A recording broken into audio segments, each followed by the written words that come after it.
They said my degree was worthless, until my patent made their company worth $100 million. Standing at the edge of the university's grand library, where towering shelves groaned under the weight of centuries of human knowledge, I clutched my freshly printed diploma in trembling hands. The parchment felt simultaneously weightless and monumental, a paradox that mirrored the conflicting emotions swirling within me. Just hours earlier, I had walked across the stage, my family beaming with pride from their seats in the auditorium, while professors nodded approvingly at another graduate joining the ranks of academia's accomplished. Yet, as I stepped into the crisp autumn air, reality began to seep through the celebratory fog like an unwelcome draft. The whispers had started long before graduation day, subtle at first but growing louder with each passing semester. In faculty lounges and industry conferences, my chosen field of study, environmental biotechnology, had become the subject of skeptical remarks and dismissive chuckles. Another idealistic dreamer, they would say, shaking their heads over coffee cups. What practical application could there possibly be for manipulating microorganisms to clean up industrial waste? The questions weren't meant to spark meaningful dialogue. They were rhetorical daggers aimed at puncturing the balloon of enthusiasm that kept me floating through sleepless nights and endless research papers. Particularly stinging were the comments from those who should have known better, the seasoned professionals who had built their careers on more conventional paths. At networking events, I watched them exchange knowing glances when I explained my thesis work on bacterial biofilms and their potential applications in wastewater treatment. "That's nice, dear," one senior engineer had said, patting my shoulder condescendingly after my presentation at a regional conference. "But you know what they say about academic exercises, they rarely translate into real-world solutions." His words hung in the air like smoke, lingering long after he had moved on to more practical conversations about pipeline infrastructure and chemical treatments. Even within the hallowed halls of academia, where innovation was supposedly celebrated, I encountered resistance that cut deeper than any external criticism. During my final year, when I approached the department head with a proposal for expanding our microbial research facilities, his response was particularly devastating. "We need to focus our resources on programs that can demonstrate clear economic value," he had said, barely looking up from his desk. "Your work is fascinating, but let's be honest, it's not exactly going to revolutionize the industry anytime soon." The way he emphasized fascinating made it sound like a polite euphemism for pointless. As I stood there on graduation day, watching golden leaves swirl around my feet, these memories crystallized into a bitter cocktail of determination and doubt. The diploma in my hand represented years of sacrifice, weekends spent in the lab instead of with friends, holidays interrupted by experiments, and countless moments when I questioned whether this path was worth pursuing. Yet, as the sun dipped below the horizon, casting long shadows across the campus quad, I couldn't shake the feeling that something significant lay just beyond the horizon of conventional wisdom. Somewhere between the skeptic's dismissals and my own doubts, there existed a possibility that perhaps only I could see, a future where microscopic organisms could transform entire industries, and where a degree deemed worthless might prove to be anything but. The early days of my professional journey felt like walking through a labyrinth constructed entirely of skepticism and doubt. My first position at Green Tech Solutions, a mid-sized environmental engineering firm, seemed promising on paper, until I discovered that promising was code for "we'll take your ideas but never implement them." Housed in a nondescript office building on the outskirts of the city, the company prided itself on its cutting-edge approach to sustainability, though this claim was mostly confined to marketing materials rather than actual practice. My small cubicle, tucked away in a corner near the water cooler, became my sanctuary and my prison, a place where ambitious ideas went to die quietly, unnoticed by anyone except the janitorial staff working late-night shifts. The corporate culture at Green Tech was a carefully cultivated ecosystem of passive aggression and strategic minimization. During team meetings, my suggestions for incorporating biotechnological solutions into existing projects were met with polite nods and vague promises of consideration, only to disappear into the void of discarded proposals. "We appreciate your enthusiasm," my manager, Mr. Coldwell, would say with practiced diplomacy, "but we need to focus on solutions that are more tangible." His emphasis on tangible carried the same dismissive tone I'd grown accustomed to hearing throughout my academic career, though now it came wrapped in corporate jargon and PowerPoint presentations. The isolation wasn't limited to meeting rooms. In the break room, where engineers gathered to discuss project challenges over lukewarm coffee, I found myself increasingly marginalized. Conversations about traditional methods and established technologies dominated the space, while my attempts to introduce alternative approaches were met with awkward silences or quickly changed topics. "You really think bacteria can do what chemical treatments can't?" one senior engineer asked during a particularly tense lunch discussion, his voice carrying just enough incredulity to draw attention from nearby tables. The laughter that followed wasn't malicious, but it stung all the same, a reminder that my ideas were viewed as charming curiosities rather than viable solutions. Perhaps most frustrating was the systematic undervaluation of my academic background. Despite holding multiple certifications in advanced molecular biology techniques and having published several papers during my graduate studies, my expertise was routinely questioned or dismissed outright. When I suggested implementing a pilot program using genetically modified microorganisms to treat industrial effluents, the response was immediate and overwhelming.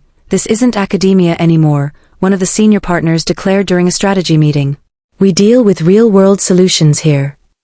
The irony of dismissing biological processes, which quite literally define the real world, was lost on them, though I knew better than to point it out. The physical environment of the office seemed to mirror this professional marginalization. My workspace, while technically adequate, was located far from the main engineering teams, requiring me to traverse a maze of cubicles and corridors to participate in discussions. The distance wasn't just spatial, it symbolized the gulf between my vision and the company's current trajectory. Resources allocated to my projects were minimal, often consisting of outdated equipment and limited access to necessary materials. When I requested funding for specialized laboratory tools, the response was always the same: "Let's wait until we see some concrete results before investing further." Yet, amidst this challenging environment, I found unexpected allies in the most surprising places. The maintenance staff, who shared my wing of the building, became confidants and sounding boards for my ideas. Late-night conversations with the cleaning crew revealed shared frustrations with the company's resistance to innovation, while the IT technician occasionally slipped me extra server time to run complex simulations. These connections, though small, provided crucial support and validation during times when my resolve threatened to waver. They reminded me that innovation often finds its champions in unexpected places, and that sometimes, the most valuable partnerships are forged not in boardrooms, but in the quiet corners of the workplace where genuine human connection still thrives. In the sterile confines of my makeshift laboratory, tucked away in a repurposed storage room at Green Tech Solutions, I found solace in the microscopic world that others dismissed as impractical. Each evening, after the hum of office activity faded into silence, I would lose myself in the rhythmic dance of pipettes and petri dishes, searching for patterns and possibilities invisible to the naked eye. It was during one of these solitary sessions, while examining samples under the dim glow of a borrowed microscope, that I first observed the peculiar behavior of Pseudomonas putida, a common soil bacterium that held secrets no one else seemed interested in uncovering. The breakthrough came unexpectedly, as breakthroughs often do, during a routine experiment gone awry. While testing different nutrient combinations to optimize bacterial growth rates, I accidentally introduced an industrial solvent into the culture medium, a mistake that should have killed the microorganisms instantly. Instead, I witnessed something extraordinary. The bacteria didn't just survive, they thrived, breaking down the toxic compound with unprecedented efficiency. 4 hours, I sat transfixed, documenting every minute change in cellular structure and metabolic activity, my heart racing with the realization that I had stumbled upon something potentially revolutionary. The following weeks blurred into a feverish cycle of experimentation and documentation. Using equipment scavenged from various departments and resources cleverly redirected from unused budgets, I developed a series of controlled experiments that confirmed my initial observations. The bacteria weren't merely breaking down the solvent, they were adapting their metabolic pathways in real time, creating enzymes specifically tailored to degrade the compound. More astonishingly, this adaptation appeared to be transferable to other strains through horizontal gene transfer, a discovery that could fundamentally alter how we approached environmental remediation. Each new finding presented both exhilaration and anxiety. On one hand, the data spoke volumes, irrefutable evidence of a biological process that could revolutionize industrial waste management. On the other hand, sharing these results meant exposing myself to the very skepticism that had dogged my career thus far. I remembered the senior engineer's dismissive comment about bacteria replacing chemical treatments, and felt a familiar knot form in my stomach. Yet, the scientific method demanded documentation, and the potential implications of my work demanded action, however risky that might be. Late one night, While analyzing electron microscopy images of the adapted bacteria, I realized I was witnessing something far greater than a single breakthrough. The patterns emerging from my data suggested a fundamental shift in how we understood microbial adaptation and its potential applications. What started as an accidental discovery was blossoming into a comprehensive theory about directed evolution in environmental contexts, a concept that could bridge the gap between theoretical biology and practical environmental solutions. The implications extended beyond industrial waste management, hinting at possibilities in agriculture, pharmaceuticals, and even renewable energy production. The challenge lay in translating these microscopic revelations into a language that spoke to both scientific rigor and practical application. I began developing detailed protocols for scaling up the bacterial cultures, meticulously recording every parameter and variable. The makeshift lab transformed into a testament to persistence, its walls lined with charts and graphs documenting the incredible efficiency of these adaptive microorganisms. Each successful test brought new questions and possibilities, expanding the scope of potential applications far beyond what I had initially imagined. Yet, even as the evidence mounted and the potential applications multiplied, I couldn't escape the nagging doubt that had followed me throughout my career. Would anyone believe in the significance of these findings? Could I convince others to see the value in what many considered nothing more than academic curiosity? The answer, I realized, lay not just in the data itself, but in how I chose to present it, transforming raw scientific discovery into a compelling narrative that bridged the gap between innovative science and practical industry needs. The day I finally mustered the courage to present my findings to the executive team at Green Tech Solutions, I felt like a soldier marching into battle armed only with equations and petri dishes. The conference room, usually filled with the confident chatter of engineers discussing proven solutions, fell into an unnatural silence as I set up my presentation materials. Vice President Anderson, notorious for his impatience with anything outside conventional methods, drummed his fingers against the polished mahogany table, his expression suggesting he already knew everything my research could possibly reveal. Beside him, Mr. Coldwell maintained his trademark diplomatic smile, the one that somehow managed to convey both encouragement and skepticism simultaneously. As I began explaining the unique properties of Pseudomonas putida and its remarkable ability to adapt to industrial contaminants, I watched the subtle shifts in body language around the table. Some executives exchanged dubious glances, while others checked their watches with increasing frequency. When I reached the section detailing the potential cost savings compared to traditional chemical treatments, I noticed Marketing Director Thompson perk up slightly, though her interest seemed more focused on the potential PR value than the scientific merit.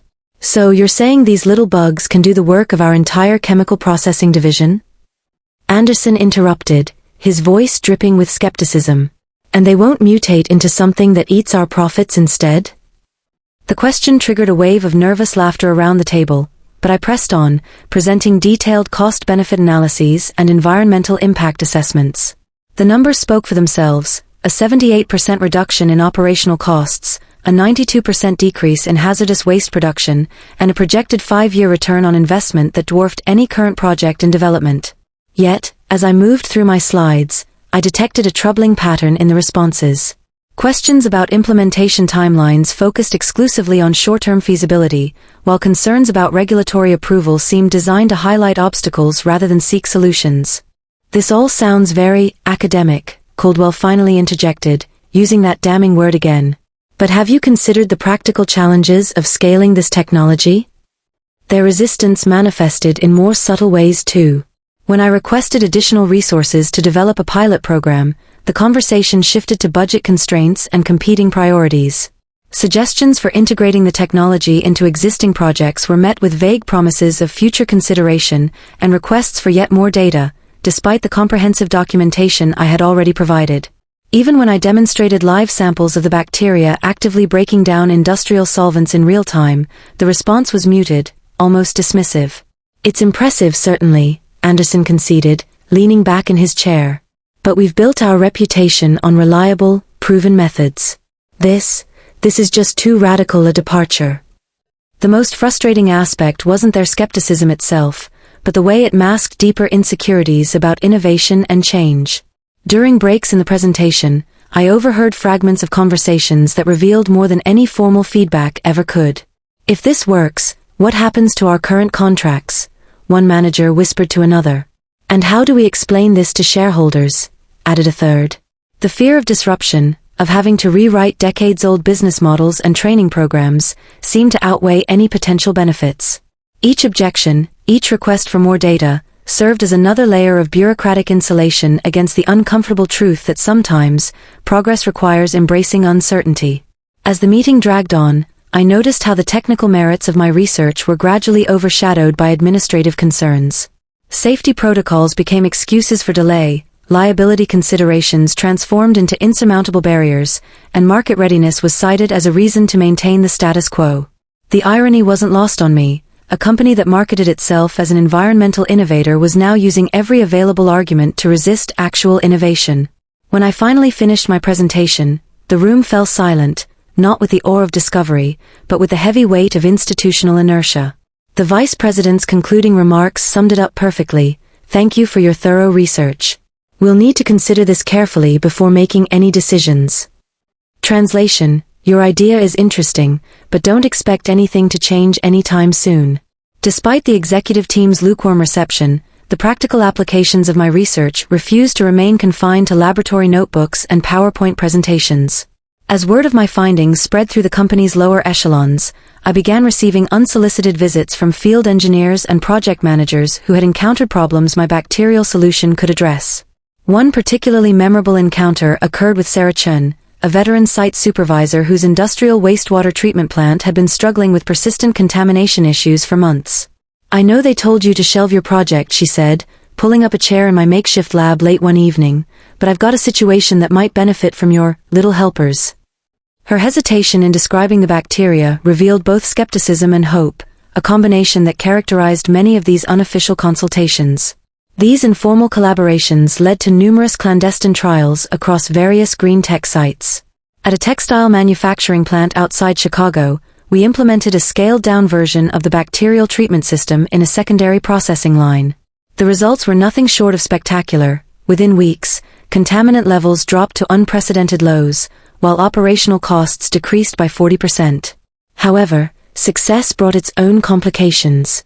When corporate headquarters demanded an explanation for the sudden improvement in performance metrics, local managers found themselves trapped between celebrating their achievements and maintaining plausible deniability about unauthorized innovations. "Just attribute it to optimized chemical treatments," I advised during a tense phone call with the plant manager, knowing full well that such deception gnawed at the integrity of dedicated professionals. The most challenging application emerged at a pharmaceutical facility in New Jersey, where traditional methods had failed to adequately treat highly concentrated organic solvents.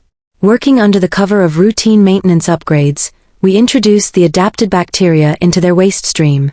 The transformation was dramatic. Not only did the system effectively neutralize the contaminants, but it also generated valuable byproducts that could be harvested and sold. This dual benefit caught the attention of the plant's financial officers, who began discreetly reallocating funds to expand the operation. "We're calling it process optimization," the CFO admitted during a covert meeting in my lab. "But everyone knows it's your damn bacteria doing all the work." Each successful implementation created a ripple effect throughout the company's operations. Field engineers, emboldened by positive results, began modifying standard procedures to incorporate elements of my research, often without official approval. A network of underground innovators formed, sharing tips and troubleshooting strategies for implementing the bacterial solutions in different industrial contexts. From automotive manufacturing plants to food processing facilities, the technology spread through a combination of necessity and conviction, driven by those who understood its potential even if upper management remained blind to it. The irony grew increasingly apparent. While executives continued to demand more data and express concerns about scalability, their own employees were proving the technology's viability across diverse applications every day. These grassroots implementations revealed unexpected synergies between my research and existing industrial processes.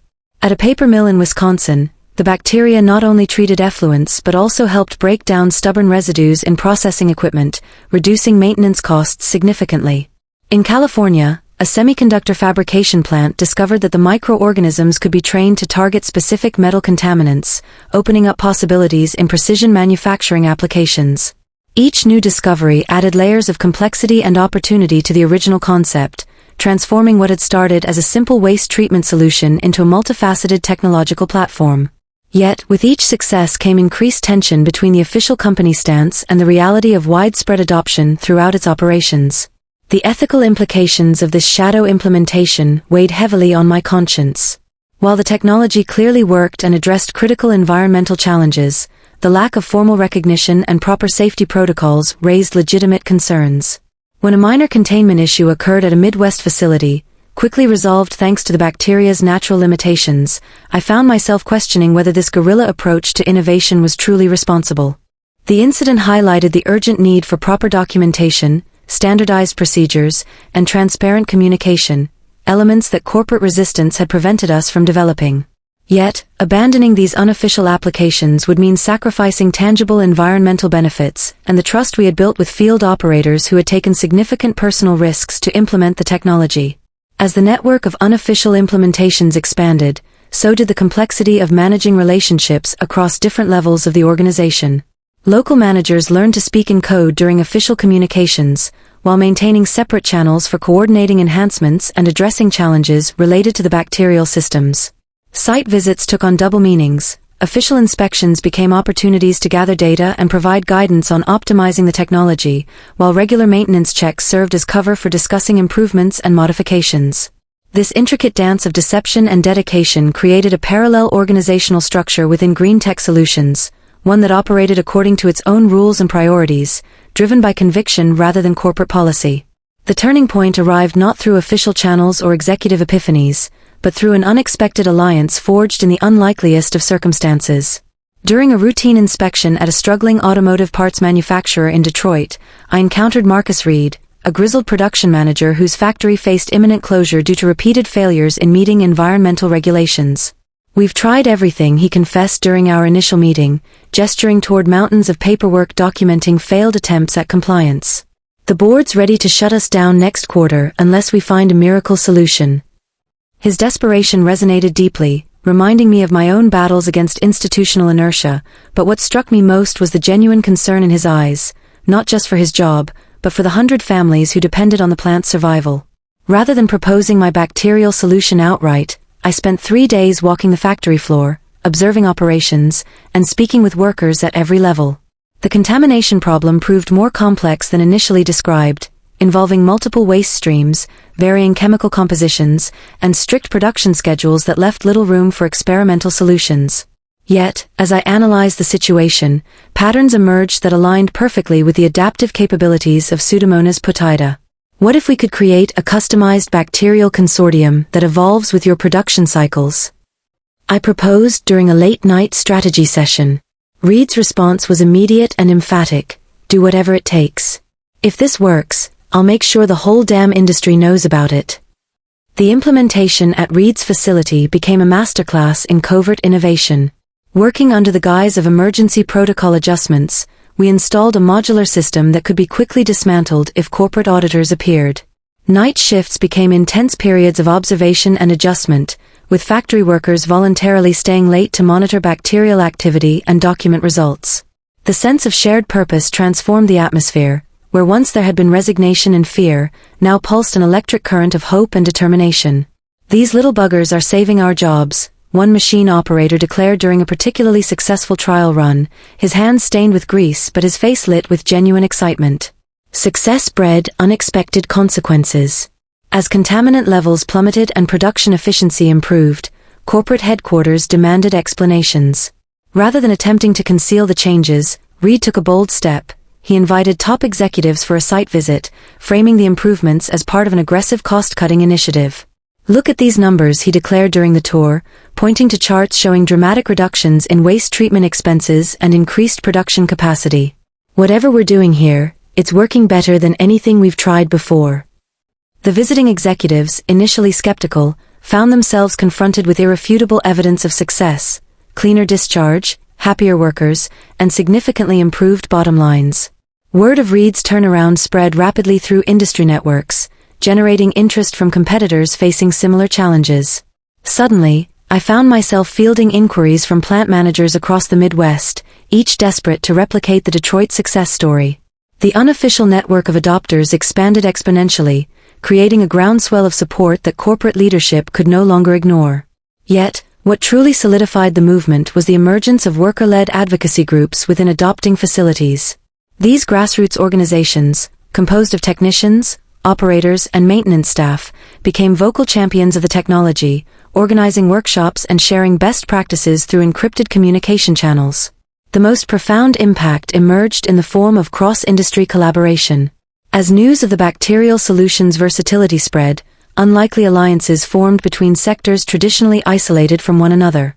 Food processing plants shared insights with pharmaceutical manufacturers, while automotive factories coordinated with textile producers to optimize bacterial strains for different industrial applications. This collaborative spirit gave rise to informal research networks, where practical experience informed scientific understanding and vice versa. Workers from different facilities began meeting regularly, exchanging not just technical knowledge but also strategies for navigating corporate resistance and implementing change from the ground up. However, the growing movement attracted attention from quarters beyond green tech solutions. Regulatory agencies, initially wary of biological treatment methods, began investigating the technology's effectiveness and safety. Environmental advocacy groups, recognizing the potential for significant ecological benefits, started monitoring implementation sites and advocating for wider adoption. This scrutiny, while welcome in many respects, added pressure to formalize what had been a largely underground operation. The challenge now lay in transforming a grassroots revolution into an officially recognized industry standard, a transition that required navigating complex legal, regulatory, and corporate landscapes while maintaining the momentum generated by workers and managers who had risked everything to prove the technology's worth. Through these evolving dynamics, a new paradigm emerged, one where innovation flowed upward from the factory floor rather than downward from executive suites. The Detroit plant became a model for how worker-driven solutions could reshape industrial practices, demonstrating that true progress often stems from practical necessity rather than theoretical perfection. As more facilities adopted the bacterial treatment system, the movement gained not just technological sophistication but also political power, creating a coalition of stakeholders united by shared success and mutual interest in sustainable industrial practices. The day the email arrived from the United States Patent and Trademark Office, I was sitting in my makeshift lab, surrounded by stacks of research papers and half-empty coffee cups. The subject line, Notice of Allowance, seemed almost anticlimactic after months of unofficial implementation and grassroots advocacy. Yet, as I opened the document, a wave of emotion hit me so strongly that I had to sit down. The patent for my bacterial treatment system had been approved, an official recognition of what hundreds of workers across the country already knew. This innovation wasn't just viable, it was transformative. Word spread quickly through the underground network of adopters. Within hours, messages poured in from plant managers, engineers, and even some of the janitorial staff who had supported me in the early days. "Congratulations," Marcus Reed wrote in an email. "Now let's make them listen." His words carried weight. He became one of the most vocal advocates for legitimizing the technology, and his Detroit plant remained the poster child for its success. But corporate leadership at Green Tech Solutions couldn't ignore the momentum anymore. Regulatory agencies were taking notice, environmental groups were praising the breakthrough, and competitors were starting to ask questions about how they could implement similar systems. When VP Anderson called me into his office 2 days later, I felt a strange mix of apprehension and triumph. He didn't offer congratulations or apologies, his tone was all business, but the subtext was clear. They needed to act, and fast. "We're prepared to move forward with formalizing your solution," Anderson said, gesturing toward a thick folder on his desk. "But we need to do this right. Full transparency, regulatory compliance, and proper documentation." For once, there was no condescension in his voice, just urgency. It wasn't exactly redemption, but it was close enough. The next few months were a whirlwind of activity. Corporate lawyers worked tirelessly to draft agreements protecting both the company's interests and my intellectual property rights. Teams of scientists and engineers collaborated to refine the technology, creating standardized protocols that could be implemented across different industries. Marketing departments crafted campaigns highlighting the environmental and economic benefits of the bacterial treatment system. And throughout it all, I found myself at the center of something far bigger than I'd ever imagined, a movement that united academia, industry, and labor in pursuit of a common goal. One of the most poignant moments came during a press conference announcing the nationwide rollout of the patented system. Standing alongside Marcus Reed, Sarah Chen, and several other key figures from the Grassroots network, I watched as reporters scribbled furiously and cameras flashed. "This isn't just a technological breakthrough," Reed said during his remarks. "It's proof that when you empower people to solve problems, amazing things can happen." As he spoke, I glanced out at the audience and saw faces I recognized from every stage of this journey. The skeptical senior engineer who dismissed bacteria as impractical, now nodding thoughtfully, the IT technician who'd slipped me extra server time, clapping enthusiastically, and even Mr. Coldwell, whose diplomatic smile finally seemed genuine. In that moment, I realized that the real victory wasn't just the patent or the $100 million valuation green tech solutions would soon reach, it was the collective effort that had made it possible. When the first major deal closed, a multi-year contract with a Fortune 500 manufacturing firm, I received a call from the department head who had once told me my work lacked economic value. His voice was hesitant, almost sheepish. "You were right," he admitted. "Sometimes, the most valuable solutions come from thinking outside the box."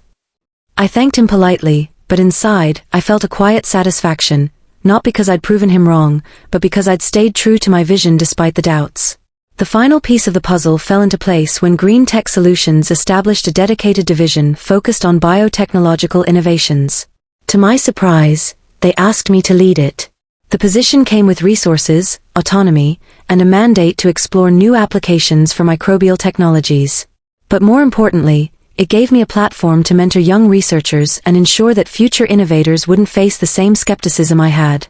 On the day I moved into my new office, a corner suite with floor-to-ceiling windows overlooking the city, I paused to reflect on how far I'd come.